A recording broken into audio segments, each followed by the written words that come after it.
धर्मादाय आयुक्तालय भरती 2025 179 जागा, संपूर्ण जाहिरात प्रसिद्ध, फॉर्म भरणे चालू। चला पाहूया पात्रता काय आहे, शैक्षणिक अर्हता काय आहे, अभ्यासक्रम काय असणार आहे, वयोमर्यादा, परीक्षेची तारीख, संपूर्ण डिटेल आपण या व्हिडिओमध्ये पाहणार आहोत। व्हिडिओला सुरुवात करण्याआधी तुम्ही जर आपल्या चॅनलवरती नवीन असाल तर प्लीज आपल्या चॅनलला लाईक, शेअर आणि सबस्क्राइब करा आणि नोटिफिकेशन बेलला क्लिक करा, म्हणजे येणाऱ्या प्रत्येक नवीन अपडेट तुम्हाला सुरुवातीला मिळत राहतील। चला पाहूया ही डिटेल जाहिरात। महाराष्ट्र शासन धर्मादाय आयुक्त महाराष्ट्र राज्य मुंबई आता यांच्याकडून धर्मादाय संघटनेच्या आस्थापनावरील गट ब व गट क ची पदे भरण्यात येणार आहेत। सरळ सेवा भरती आहे मित्रांनो। जाहिरात ऑफिशियल वेबसाईटवरती प्रसिद्ध झालेली आहे। यांची ऑफिशियल वेबसाईट charity.maharashtra.government.in आहे। 11 सप्टेंबरपासून आपल्याला 3 ऑक्टोबरपर्यंत या परीक्षेचे फॉर्म भरण्यासाठी मुदत देण्यात आलेली आहे। ऑनलाईन पद्धतीनं तुम्ही अर्ज करू शकताय, ऑनलाईन पद्धतीनं तुम्ही परीक्षेचा फॉर्म भरू शकताय। गट ब व गट क च्या जागा आहेत, सरळ सेवा भरती आहे, त्यामुळे खूप सुवर्ण संधी चांगली आहे। चला इन डिटेल आपण जाहिरात पाहूया। हे तुम्हाला कळालंच की 11 सप्टेंबरपासून आपल्याला 3 ऑक्टोबरपर्यंत फॉर्म भरता येतील, ज्याच्यामध्ये बघा गट ब च्या 3 पदे आणि गट क ची 2 पदे असे एकूण 5 पदांसाठी आणि 179 पदे आहेत, 5 पोस्ट आहेत ज्याच्यामध्ये, ठीक आहे। त्याच्यासाठी 179 जागा दिलेल्या आहेत या ठिकाणी। त्यामध्ये गट ब ची 3 पदे आहेत, ज्याच्यामध्ये विधी सहाय्यक, लघुलेखक, कनिष्ठ श्रेणी आणि उच्च श्रेणी अशा 2 पदं आणि विधी सहाय्यकचं 1 पद असं गट ब चं पद आहे। आणि गट क साठी 2 पदे आहेत, निरीक्षक म्हणून एक आहे आणि वरिष्ठ लिपिक म्हणून आहे।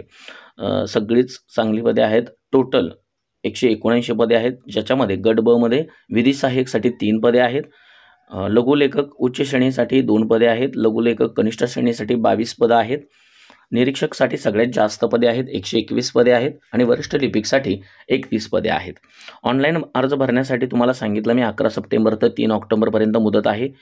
परीक्षेचे ऑनलाईन प्रवेशपत्र उपलब्ध होण्याचा दिनांक परीक्षेच्या 7 दिवस अगोदर असेल आणि ऑनलाईन पद्धतीनं परीक्षा जी होणार आहे ती ऑक्टोबर किंवा नोव्हेंबर या महिन्यामध्ये होईल, ठीक आहे। ते आपल्याला डेट 7 दिवस अगोदर आपल्याला येईलच, पण जास्त दिवस नाही आहेत, 1-1.5 महिन्याचा कालावधी दिलेला आहे त्यांनी। आणि तुम्हाला काय प्रॉब्लेम आला तर त्या तांत्रिक समस्या असतील तर त्या हेल्पलाईनवरती तुम्हाला कॉल करायचा आहे। परीक्षा शुल्क बघा, परीक्षा शुल्क ओपनसाठी 1000 रुपये आहे, मागास प्रवर्ग असेल तर त्यांच्यासाठी 900 रुपये आहे, माजी सैनिक, दिव्यांग किंवा माजी सैनिक यांच्यासाठी शुल्क माफ राहील। त्याच्यानंतर फक्त ऑनलाईन पद्धतीनेच परीक्षा शुल्क भरायचं आहे, तुम्हाला चलन काढता येणार नाही, ऑनलाईन पद्धतीने तुम्ही भरू शकता। नॉन रिफंडेबल फी असणार आहे, फॉर्म भरून जरी कॅन्सल केला तरी एकदा फी भरली की भरली, अशा गोष्टी आहेत तिथं, ठीक आहे। हे झालं प्रवेश फी। त्यानंतर बघा आता ही पदे आपल्याला मी सांगितलेली आहेत तुम्हाला, त्याच्यामध्ये विधी सहाय्यकसाठी 3 पदे आहेत। त्याच्यामध्ये पात्रता बघा, आता अर्हता व पात्रता काय असणार आहे। पहिलं गट ब मध्ये विधी सहाय्यकची 3 पदे आहेत, ज्याच्यासाठी पात्रता आहे बघा, संविधानिक विद्यापीठाची विधीमधील पदवी किंवा तिच्याशी समतुल्य असल्याने शासन घोषित केलेली इतर कोणतीही अर्हता। तुम्हाला विधीमधले म्हणजे तुमची लॉची वगैरे जी पदवी असते विधी सहाय्यकसाठी ती तुम्हाला करणं गरजेचं आहे। 2 नंबर त्याची पात्रता आहे की खाजगी किंवा शासकीय कार्यालयामध्ये सुद्धा तुम्हाला धर्मादाय संघटनेशी संबंधित काम करण्याचा 3 वर्षाचा अनुभव असणारा उमेदवार पाहिजे त्या ठिकाणी, म्हणजे ही अर्हता विधी सहाय्यकसाठी आहे आपल्याला। लघुलेखक उच्च श्रेणीसाठी बघा एकूण 2 पदे आहेत, गट ब ची पदं आहेत ही।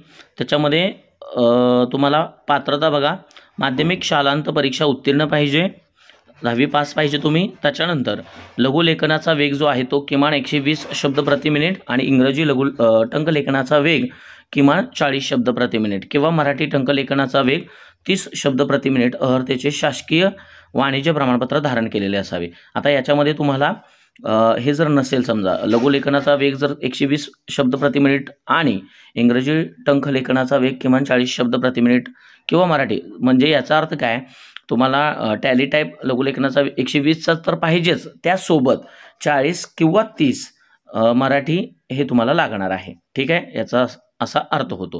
हे कोणत्या पदासाठी आहे, लघुलेखक उच्च श्रेणीसाठी। आता कनिष्ठ श्रेणीसाठी बघा, लघुलेखक कनिष्ठ श्रेणीसाठी टोटल 22 पदे आहेत, ज्याच्यामध्ये तुम्हाला माध्यमिक शालांत परीक्षा उत्तीर्ण तर पाहिजेच, त्यासोबत लघुलेखनाचा वेग जो आहे तो किमान 100, टायपिंग तुमचं 100 शब्द प्रति मिनिट पाहिजे आणि इंग्रजी टंकलेखनाचा वेग किमान 40 शब्द प्रति मिनिट पाहिजे किंवा मग मराठी 30 पाहिजे, असं तुम्हाला लागणार आहे। टायपिंग सर्टिफिकेट मस्ट आहेत, 100चं तर कंपल्सरी आहे, बाकी 40 आणि 30 मध्ये मराठी इंग्लिशमध्ये तुम्हाला ऑप्शनल आहे, म्हणजे एक कुठलं तरी असेल तर चालू शकते. आता चौथं पद आहे बघा, निरीक्षक. सगळ्यात जास्त पदं आहेत, 121 पदे आहेत निरीक्षक पोस्टसाठी. S13 वेतन श्रेणी आहे बघा, ज्याच्यामध्ये तुम्हाला अर्हता व पात्रता बघा, उमेदवाराने पदवी किंवा पदवीपेक्षा इतर कोणतीही उच्च अर्हता धारण केलेली असावी. पदवीही चालते किंवा मग पोस्ट ग्रॅज्युएशन पदव्युत्तर पदवीसुद्धा चालते मित्रांनो. ठीक आहे, एवढीच पात्रता आहे याच्यामध्ये, बाकी कुठलीही पात्रता नाही आहे. त्यामुळे निरीक्षकाला सर्वजण क्वालिफाय होतात. 121 पदे पण आहेत त्याच्यासाठी. वरिष्ठ लिपिक पदे आहेत बघा, 31 पदे आहेत. हे गटकचं पद आहे, ज्याच्यामध्ये तुम्हाला अर्हता व पात्रता बघा, उमेदवाराने पदवी किंवा पदवीपेक्षा इतर कोणतीही उच्च अर्हता धारण केलेली असावी. पदवी किंवा पदव्युत्तर पदवी चालते. इंग्रजी टंकलेखन 40 शब्द प्रति मिनिट किंवा मग मराठी टंकलेखन 30 शब्द प्रति मिनिट यापेक्षा कमी नसेल इतक्या गतीचे शासकीय व्यावसायिक प्रमाणपत्र धारण केलेले असावे. तुम्हाला टायपिंग सर्टिफिकेट मराठी 30 इंग्लिश 40 दोन्हीपैकी एक असेल तरी चालेल, आणि पदवी किंवा पदव्युत्तर पदवी पाहिजे. ही तुम्हाला वरिष्ठ लिपिकसाठी सुद्धा चांगली संधी आहे, गटकचं पद आहे. त्याच्यानंतर बघा, ह्या टोटल आता पदे आपल्याला कळालेली आहेत. 5 पदं आपण पाहिलेली आहेत, ज्याच्यामध्ये हे सगळ्या पदांसाठी ही जाहिरात आहे. पात्रता पण पाहिलेली आहे, फी पाहिलेली आहे, परीक्षेचा दिनांक पाहिलेला आहे. आता याच्यामध्ये तुम्हाला मग बाकीचे जे वय असेल, बाकीचे आरक्षण असेल, समांतर आरक्षण असेल किंवा पदसंख्या वाढायची असेल, तर ह्या सर्व ज्या गोष्टी आहेत या तुम्हाला तुमच्या ऑफिशियल वेबसाईटवरती charity.maharashtra.government.in वरती सुद्धा पाहायला मिळणार आहेत. वयोमर्यादा पहा, गट ब साठी वयोमर्यादा आहे. विधी सहाय्यकसाठी तुम्हाला 18 वर्ष कमीत कमी व 38 वर्ष जास्तीत जास्त पाहिजे. मग त्याच्यामध्ये 5 वर्षाचं एज रिलॅक्सेशन कोणाला आहे, तर मागासवर्गीय असतील, अनाथ असतील, आर्थिक दुर्बल घटक असेल, मागास प्रावीण्यप्राप्त खेळाडू असेल किंवा मागासवर्गीय आर्थिक दुर्बल घटक खेळाडू असेल तर त्यांनासुद्धा 5-5 वर्षाचं रिलॅक्सेशन आहे. दिव्यांग उमेदवारांसाठी सुद्धा जवळपास 7 वर्षाचं रिलॅक्सेशन आहे. ठीक आहे, विधी सहाय्यक लघुलेखक क श्रेणी आणि लघुलेखक कनिष्ठ श्रेणी ब आणि क, उच्च आणि कनिष्ठ या दोन्हींसाठी तुम्हाला ही वयोमर्यादा राहील. त्याच्यानंतर निरीक्षकसाठी सुद्धा सेम आहे, वरिष्ठ लिपिकसाठी सुद्धा सेम आहे. म्हणजे वयोमर्यादा कमीत कमी 18 वर्ष, जास्तीत जास्त 38 वर्ष हा ओपन क्रायटेरिया झाला. आणि बाकीचे मग मागासवर्गीय जे असतील किंवा आर्थिकदृष्ट्या दुर्बल घटकामध्ये असतील तर यांच्यासाठी 3 वर्ष तुम्हाला 5 वर्षाचं एज रिलॅक्सेशन तुम्हाला दिलेलं आहे. विहित वयोमर्यादा इतर कोणत्याही बाबतीत शिथिल केली जाणार नाही, हे लक्षात घ्यायचं आहे. आता आपण परीक्षा पद्धती पाहूया. जाहिरातीमध्ये नमूद केलेल्या प्रत्येक पदासाठी ऑनलाईन परीक्षा वेगवेगळी घेण्यात येईल. प्रत्येक पदासाठी वेगळी ऑनलाईन परीक्षा होणार आहे, ज्याच्यामध्ये मराठी, इंग्रजी, सामान्य ज्ञान, अंकगणित व बुद्धिमत्ता चाचणी व विषय ज्ञान या विषयावर वस्तुनिष्ठ बहुपर्यायी प्रश्न राहतील. मल्टिपल चॉईस क्वेश्चन असणार आहेत, बहुपर्यायी प्रश्न असणार आहेत. सदर परीक्षेचा दर्जा हा संबंधित पदाकरिता जी तुम्हाला शैक्षणिक अर्हता दिली त्या पद्धतीनंच असेल. ठीक आहे, म्हणजे विधी सहाय्यक या पदाकरिता परीक्षेचे गुण 200 आहेत व परीक्षेचा कालावधी 2 तास आहे. जे उमेदवार किमान 45% गुण प्राप्त करतील अशा उमेदवारांमधूनच निवडसूची तयार करण्यात येते, मेरिट लिस्ट तयार करण्यात येते. तुम्ही किमान तुम्हाला 45% पडले पाहिजेत मार्क्स. ठीक आहे, विधी सहाय्यक पदासाठी 200च आहेत, 2 तास कालावधी आहे, 200 प्रश्न, 200 गुण. ठीक आहे, त्याच्यानंतर निरीक्षक व वरिष्ठ लिपिक पदासाठी सेम 200 गुण आहेत, 2 तास वेळ आहे. त्याच्यानंतर लघुलेखक उच्च श्रेणी व लघुलेखक निम्न श्रेणी या संवर्गासाठी मात्र 120 परीक्षेचे गुण राहतील व परीक्षेचा कालावधी तुम्हाला 1 तास राहणार आहे. 60 मिनिटामध्ये तुम्हाला 120 गुणांचे प्रश्न सोडवायचे आहेत. तसेच व्यावसायिक चाचणी 80 गुणाची असेल. म्हणजे तुम्हाला स्किल टेस्ट जी आपण म्हणतो, टायपिंग टेस्ट वगैरे, ही जी व्यावसायिक चाचणी आहे ही 80 गुणाची असणार आहे. व उमेदवार याच्यामध्ये जर 45% गुण प्राप्त केले तर त्यांनाच व्यावसायिक चाचणीसाठी सुद्धा तुम्हाला ग्राह्य धरण्यात येईल असं सांगितलेलं आहे. ते मेरिट लिस्टमध्ये बसल्यानंतर आता याच्यामध्ये तुम्हाला अभ्यासक्रम पण डिटेलमध्ये पण खाली दिलेला आहे. तो अभ्यासक्रम पण आपण पाहूया, म्हणजे तुम्हाला काही अडचणी येणार नाही. मात्र हे परीक्षेचं फॉर्मॅट असणार आहे. बाकीच्यांसाठी 200 प्रश्न आहेत, मात्र लघुलेखक उच्च श्रेणी व लघुलेखक निम्न श्रेणीसाठी 120 गुण आहेत, बाकीच्यांसाठी 200 गुण आहेत, 2-2 तास वेळ आहे. याच्यासाठी मात्र 1 तास वेळ आहे आणि परत सेपरेट व्यावसायिक चाचणीसुद्धा होणार आहे.